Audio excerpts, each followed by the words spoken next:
सज्जन कुमार को जिस तरीके की सज़ा अभी हाल ही में दी गई उसको देखते हुए जहां हर पार्टी की तरफ से ये कहा जा रहा था जिनके साथ ये घटना हुई उन्होंने ज़रूर खुशी जाहिर की, लेकिन उनके परिवार वाले मांग ये कर रहे हैं कि उनको डेथ जो सेंटेंस वो होनी चाहिए। हमारे साथ बात करने के लिए ग्यासपुरिया जी मौजूद हैं। सर, सज्जन कुमार के मामले में जो सुनवाई हुई, जो सज़ा हुई, सबसे पहले आपसे जानना चाहते हैं क्योंकि आप इन मसलों को लेकर अक्सर वोकल बोलते आए हैं, क्योंकि 84 के दंगों की बात हो चाहे फिर खून चिल्लड़ की बात हो, लेकिन सज्जन कुमार की जो सज़ा को आप कैसे देखते देखो, सज्जन कुमार का जो केस है, जो दो बाप बेटे की जो बर्बरता से हत्या की गई थी, उस केस में उसको 12 फरवरी को दोषी ठहराया गया था। और हम चाहते हैं कि ऐसे दरिंदे को अगर फांसी से भी ऊपर कोई सज़ा है तो वो मिलनी चाहिए। ऐसे दरिंदे समाज में इन्हें पोल्यूशन डालने वाले लोग हैं, इनको बिल्कुल भी बख्शना नहीं चाहिए। सर, उनके पारिवारिक अगर लोगों की बात की जाए, आप अक्सर उन लोगों से मुलाकात भी करते रहे हैं, तो उनके परिवार वालों की तरफ से जो मांग ये भी की जा रही है कि इनको डेथ सेंटेंस होनी चाहिए। हालांकि आज भी कोर्ट में सुनवाई हुई है, तो आप क्या मानते हैं कि क्या जब आप उनके परिवारों से मिले थे तो उनके परिवारों का दुख आप लोगों ने जाना, असल में वो लोग भी क्या चीज़ें चाहते थे? देख लो, जिनके परिवार मर गए, जिनके बच्चे की डेथ हो गई, और वो लोग तो डेली मर रहे हैं। 41 ईयर से हम लोग मर रहे हैं, हम लोग डेली मर रहे हैं। और इसको तो एक बार हम तो सभी कहते हैं कि इसको अगर डेथ सेंटेंस से भी कोई ऊपर की सज़ा हो, अगर फांसी से भी कोई ऊपर की सज़ा हो, वो मिलनी चाहिए सज्जन कुमार को।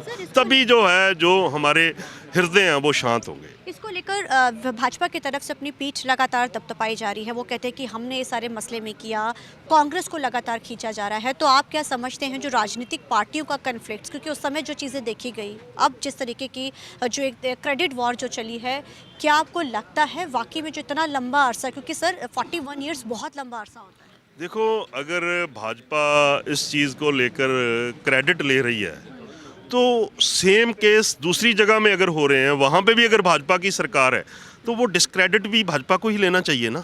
तो यहाँ पे जो भाजपा अगर कह रही है कि जो सज़ा हुई है हमने कराई है, मैं मान लेता हूँ कि आपने कराई है, मगर एक जो केस जिसमें 79 सिखों की हत्या की गई, होंद चिल्लड़ कत्लेआम, जिसमें 32 एक ही गांव में सभी सिखों को जिंदा जला दिया गया, और उसमें कमीशन बना, जस्टिस टीपी गर्ग कमीशन, और कमीशन ने अपनी 2015 में रिपोर्ट में बोला कि 4 अफसर ये दोषी माने गए हैं, इनके खिलाफ सख्त कार्रवाई हो। उस टाइम हरियाणा में बीजेपी की सरकार थी, मनोहर लाल खट्टर की सरकार थी, पर उन्होंने कुछ नहीं किया। उसके बाद जब इन्होंने कुछ नहीं किया, हम लोग पीड़ितों को लेकर धरने, मुजाहरे, बहुत कुछ किया हमने, पर हमारी बात नहीं सुनी गई। जब बात नहीं सुनी गई, हमने कोर्ट का दरवाज़ा खटखटाया। 2017 से हमने रिट पटिशन नंबर 17337 मानयोग हाई कोर्ट में डाली हुई है। पर आज आप देखो कि 8 साल हो गए, आज भी संजीव बेरी जी की अदालत में ये वाला केस था, आज भी हमें सिर्फ तारीख मिली है। तो अगर बीजेपी सरकार वहाँ पे सज्जन कुमार को सजा दे रही है तो यहाँ पे भी बचाव बीजेपी सरकार रही है। मैं तो ये कहता हूँ कि इसका डिस्क्रेडिट भी तुम लो भाई।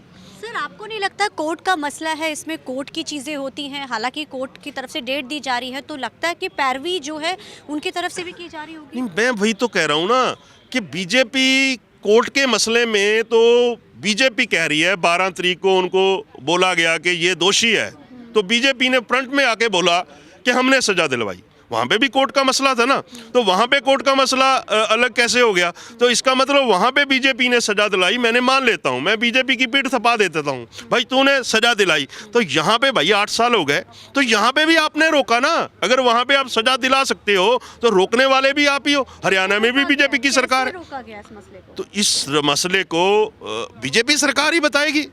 जो कह रहे हैं ना हमने सजा दिलाई, तो वहाँ पे बताएं कि कैसे सजा दिलवाई। अगर वहाँ पे सजा दिलाई तो यहाँ पे भी रोका भी गया। कोर्ट का मैटर है सर, तो कोर्ट के मसलों में तो सरकार का कोई इंटरफेयर नहीं होता। नहीं, सरकार वहाँ पे भी कोर्ट के मसले को कह रही है ना कि हमने करवाया। जो 12 तारीख को जिस दिन सज्जन कुमार को दोषी ठहराया गया, तो बीजेपी सरकार ने बोला कि हमारी वजह से हुआ।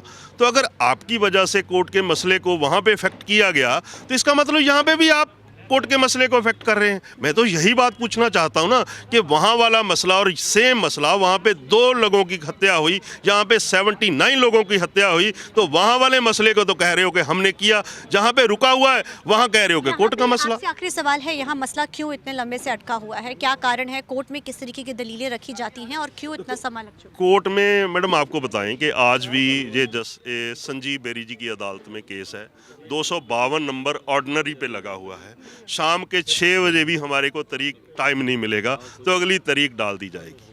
ऐसे ही पिछले 8 साल से हमें सिर्फ तारीख मिल रही है, हमारे केस को सीरियसली नहीं लिया जा रहा। मैं चीफ जस्टिस से भी बेनती करूंगा कि ऐसे जो संगीन मामले हैं, 41 ईयर हो गए और कितने साल चाहोगे, जो विक्टिम थे उनमें से 50% की तो डेथ भी हो गई, तो आप कितना समय और लटकाओगे? मैं ये पूछना चाहता हूँ, कोर्ट से भी पूछना चाहता हूँ, मैं प्रधानमंत्री जी से भी पूछना चाहता हूँ, मैं यहाँ के मुख्यमंत्री जी से भी पूछना चाहता हूं कि ये जो मसले हैं, जो डबल स्टैंडर्ड है बीजेपी का, ये कब तक लोगों के सामने रहेगा? मैं इनका जो डबल स्टैंडर्ड है वही चेहरा लोगों के सामने रखना चाहता हूं। ठीक है सर, तो ये कोर्ट में मसला है, जाहिर है, लेकिन कितना समय लगता है? लेकिन ये कहा जा रहा है कि तारीख पर तारीख मिल रही है मामले को लेकर, लेकिन अभी तक इस मामले को लेकर कोई भी चीज़ नहीं हुई है।